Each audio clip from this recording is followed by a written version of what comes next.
Magandang hapon mga kababayan.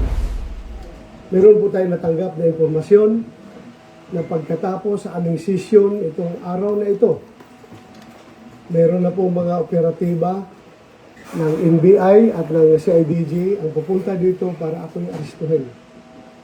Ako po'y nananawagan sa inyo. Sana tulungan nyo ako. Huwag po tayong papayag na another Pilipino ay dadalhin sa dahig. Pangalawa, kay Pangulong Duterte. Ako po'y nanawagan sa inyo na sana pumunta kayo dito, tulungan nyo kami, mag-vigil tayo dito sa harapan ng Senado. Ako po'y nakikiusap sa inyo kung kayo'y meron pang puso para sa ating bansa. Sana pumunta kayo dito. Ako nanawagan sa inyo. Lahat ng mga Pilipino na may puso para sa ating bansa, para sa kinabukasan ng ating bansa, pumunta na po kayo dito sa harap ng Senado at para mapigil itong kanilang plano na tayo ay aristuhin at dadalhin sa dahig. Hindi po katanggap-tanggap yan para sa ating Pilipino. So mga kaibigan ko, lahat ng Pilipino, ako nanawagan sa inyo. Pumunta po kayo dito sa harap ng Senado at mag-vigil tayo. Hindi tayo papayag na another Filipino will be brought to dahig just because of politics. Ako po isang tapat na pulis, tapat sa serbisyo. Bakit nila ako ginaganito? Nanawagan po ko sa inyo mga kaibigan, kung kayo ay na-frustrated noon sa panahon ni Pangulong pagdala nila kay Pangulong Duterte doon sa dahig, sana hindi na ito masusundan pa. Maraming salamat mga kaibigan. Hindi po ako nanawagan ng violenting pag-aaklas. Ako po'y nananawagan ng isang peaceful na prayer rally dito sa harapan ng Senado. Kita-kita po tayo dito. Maraming salamat mga kaibigan. Thank you po. Maraming salamat talaga. Stop. Gilid naman! Gilid ka! Excuse me! Ayos tayo! Guys, ayos tayo!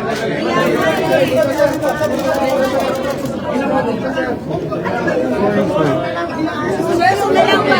Sir, sumalang na lang para organize tayo. Sumulong na lang. Sige lang po, ayusin po namin. Ano po namin? Pinapadaan namin si sir. Sumulong na lang. Ako lang pa sa guys. Dito na lang, dito na nakapasok yung camera pero eh. Sir, dito sa... Yan. Huwag natin harapan. Para maayos.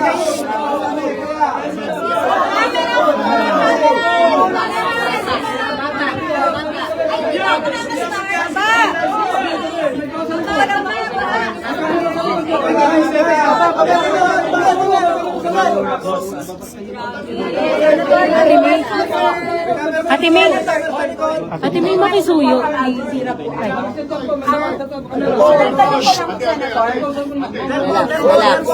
Okay? Senator, unang tanong Sir, ko lang po, the DOJ said that you can be surrendered to an international court given that you have a warrant. So the DOJ is already saying that na pwede kayong isurrender. Sir, under RA 1951.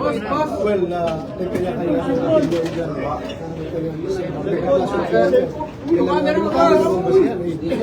Patungan Ako ay inaresto nila via room statute. Yung room statute na yan, ay nagsasabi na kung meron provision of yung warrant nila na mabigay nila, dapat dadaan pa sa local court. But what can you say na DOJ mismo ang nagsasabi pwede kayong isurrender? May fear of arrest pa rin tayo until now. Cellphone. Kung talagang determinado sila, ginawa niya kay Pangulong Duterte.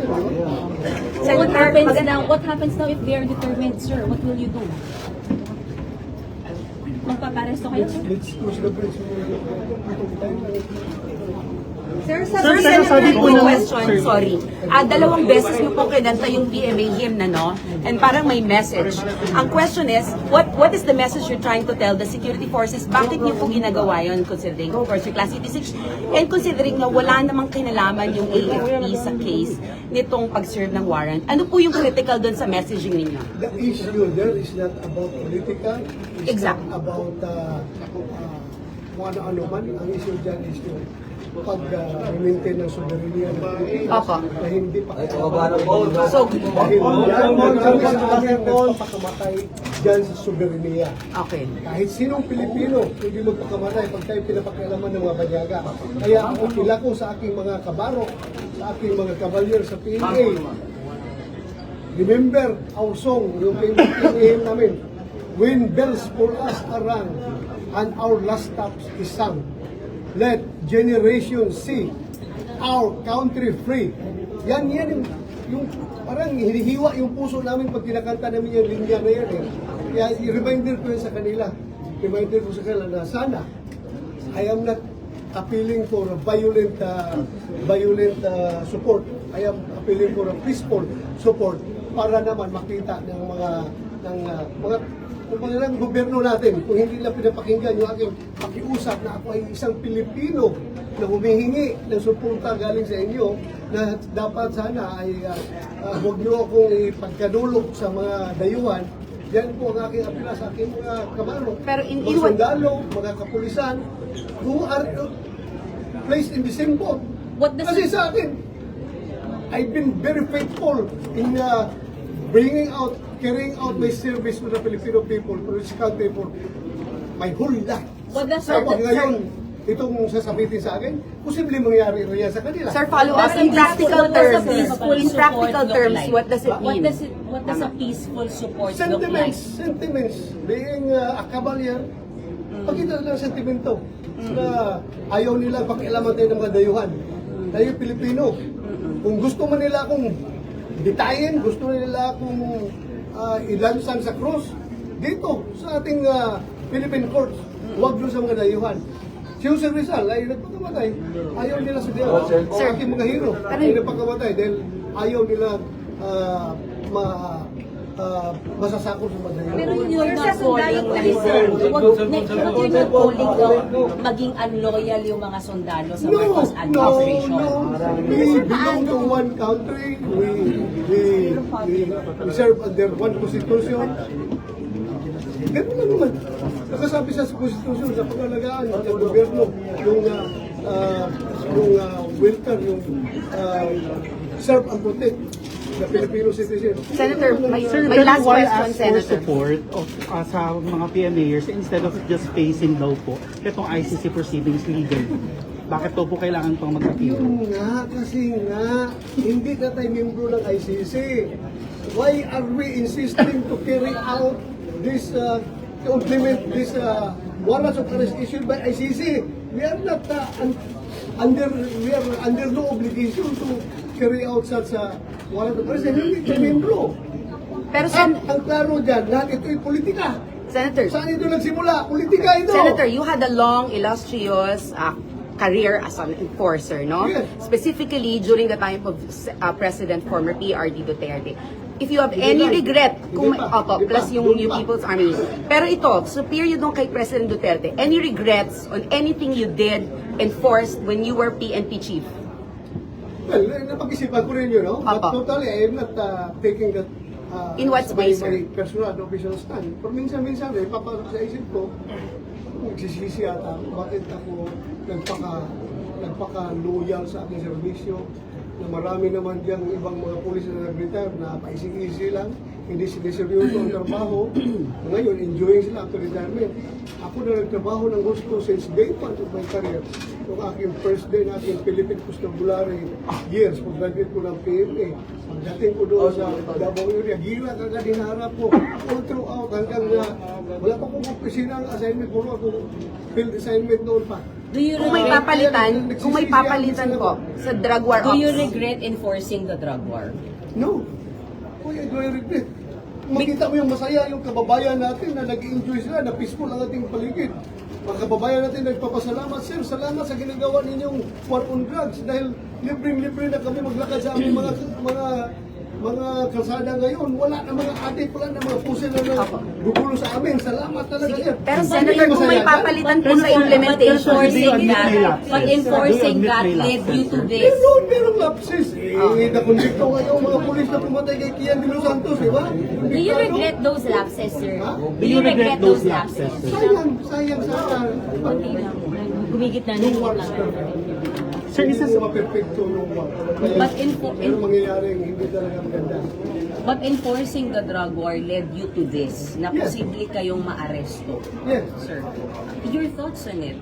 Na in-enforce nyo, tuloy ngayon, pwede kayong maaresto. Andiyan na tayo. Hindi naman ako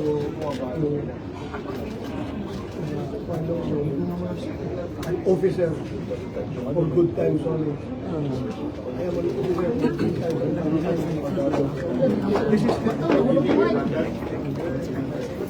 You're a basta importante, nagawa ko yung aking tungkulin na implement ko yung war on drugs at marami nasisiyahan dahil nawala ang problema sa droga. Hindi naman totally no, malaking ibinaba na problema ng droga. You are a Duterte ally through and through. Pero you're asking PBBM na protektahan kayo. So are you willing to cut a deal with the government just for your freedom? Ang pagbibigay ba ng serbisyo sa kanyang citizen ay nangangailangan ng deal? Kailangan din ako isang Pilipino, humingi ng tulong sa ating presidente na huwag niyo akong dalhin dyan dahil na buhay ang ating mga korte. Kung gusto niyo akong litisin niyo ko dito. Ito naman pakiusap ko eh. Kailangan ko mag-deal yan. But how do you suppose the president will grant you that favor knowing that you're a Duterte ally, sir? Ay, regardless of our political affiliation, Duterte man ako, siya Marcos, naglaban yung dalawa kampo na yan, still, the fact remains that ako ay Pilipino at siya ay Pilipino, siya ang presidente at ako ay citizen ng Pilipinas. Kanino ako hihingi ng tulong doon sa China, gobyerno ng China, gobyerno ng Brazil. So sa ating gobyerno, regardless kung magkalaban kami sa politika. Sir, nilinaw po ni Senator Lacson na yung resolution nila urges you to voluntarily surrender pero to also seek judicial relief. So, Available hindi lang, judicial relief. Oo, hindi lang surrender pero yung meron kayong legal remedies. So, ano reaction mo po? Salamat. Salamat. Kung gano'n yung hindi na sabihin. Dahil hindi ko pa nabasa ang sinabi lang ng surrender. Kaya, ang reaction ko doon, huwag kayong masyadong katat-katat. Hindi lang ninyo. Kaya, i-avail ko muna yung lahat ng legal remedies. Kung ako i-avail, i-avail mo kayo. Pinapaalis nyo kung ganito yung sinabi. Sir, what if the SC did not favor you in your petition? Would you honor the SC's decision? Sabi ko kami or loss, pag Supreme Court na nagsabi, wala kang magawa. Sundin natin yan. Sinabi ng Supreme Court. Sir, after your appeal kahapon kay Pangulo, did you reach out to Malacanang in any way to seek audience with him, sir? Ibigay nyo yung mga kanyang. So through the media lang kayo nag-a-appeal? Media lang. Sir, makita ko siya si President Marcos siya palakad-lakad. Kapitan ko siya, nakikalabitin ko siya. Sir, ang sabi, Sir, what do you want to tell him now? Hindi naman ako barumbadong pulis. Matino naman ako na pulis. Sir, ang Pero sir, Magre-request pa kayo na makausap personally si GDP? Seek audience. I don't know if it's possible. But right now, no. Wala namang hindi mo masama kung makiusap dahil sa sitwasyon ka na ganito, masasanda ka sa dito. So it doesn't make you a lesser person kung makiusap ka sa mga otoridad. But are you making that appeal now, sir, to seek audience with the President? Through the media, sir. Ito na media, Na makausap siya. narating na lang yun sa kanya. Sabihin nito, nasip-sip naman sa kanya. Ito, ang akin na talaga. Presidente, sa tingnan niya, kapakanan ng mga Pilipino. Kasama na dyan yung kapakanan ko. Hindi naman barumbadong pulis. Sabi ko nga, sipan ako, matinong ko na pulis na servisyo ng tapat sa ating bansa. Tapos ganituhin niyo ako ngayon. Sir, kung kasuhan niyo ako dito sa local court. I'm willing to be hung. dito sa ating bansa, kasi sa ating bansa sir. Sir, ang sabi po ni Yusek Claire, Taiwan. Sir, ang sabi po ni Yusek Claire ay ibibigay naman sa inyo, i-afford sa inyo lahat ng rights na meron yung mga akusado. Is that reassuring for you, sir? Salamat. Sabi mo kay Claire. Salamat daw ma'am. Binisip mo ka to. Pag mo, ganun ang standard ng mga dyan. So sure, assured na kayo doon sa ganong statement or nakukulangan pa kayo? What are your thoughts on that, sir? Gusto mo na kulang, yung assurance talaga na hindi na galing sa dahil. Yun, ang magandang assurance. Pero yung sa akin yun, let the rule of law take its course. Kasi naman, gagawin na kagaya yun nila kay President Duterte na direksyon na lang, kaya hindi na kapag-abin ng mga legal remedies, direksyon na lang binyahe. Ganun ang sinasabi niya sa kanya. Sir, pinapa-appear kayo sa CIDG bukas. Pupunta kayo. Pinapa-appear kayo bukas, sir. Nagpadala ang CIDG ng kuwan na yun, ng letter na recalling daw sa Pinas. Bakit daw, sir? So, salamat sa CIDG. Yes, sir. Why daw? Anong reason, sir? Na magbabiyahe pa dyan na naka-under protective custody ako dito na Senado. Bakit po, Sir, sir? bakit daw? Bakit daw withdraw? I don't know, isang winidraw lang daw nila. Salamat, thank you. CIDG, General Murico, thank you. Sir, linawin ko lang. Kanina sa balita ba, sabi ni Cayetano, sumakay kayo sa van. Sino Cayetano yun? SP? Tangan kay Tano lang ang kausap ko, ako yung makausap ko. So, he instructed you na sumakay kayo dun sa van niya? Van po niya yun, sir. Ay, hindi ko alam kung ba niya yun, rintahan o kaninong ba niya. Basta, yung sabi sa kanya ko dyan sa bahay. Hindi ko alam kung rintang na ba niya. And that van brought you to the Senate Yes. Monday?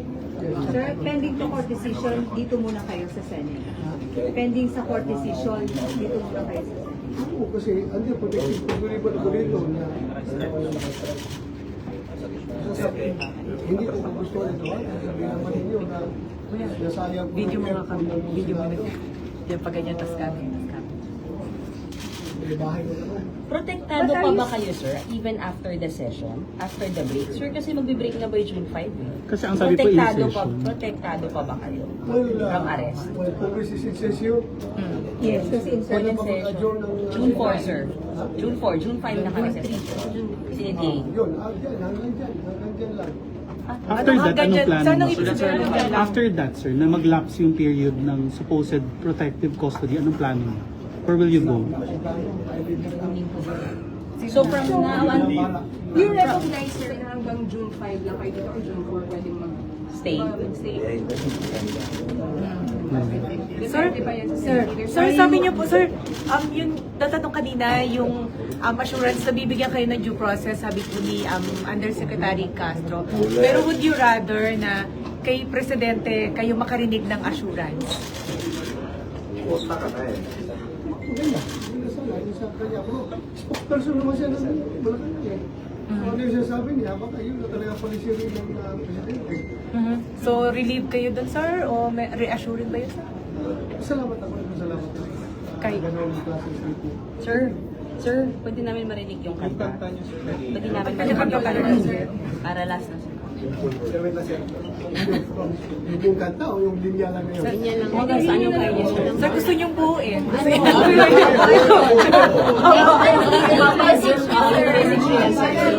Kung memorize niyo po. Ang tubig. Bago mag-concert. Mababsel po konti, oh.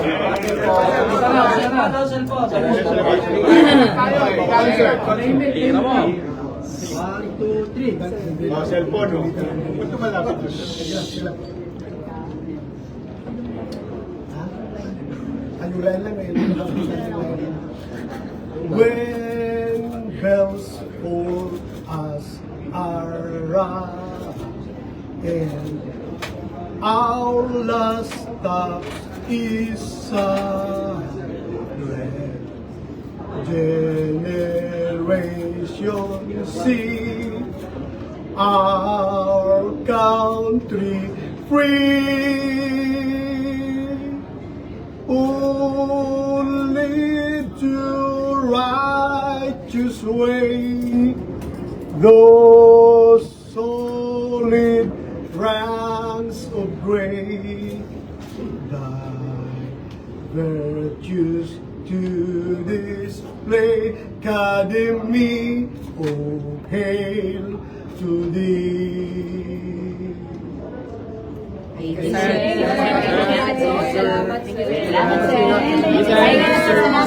Madali pala kayong pakantahin, sir.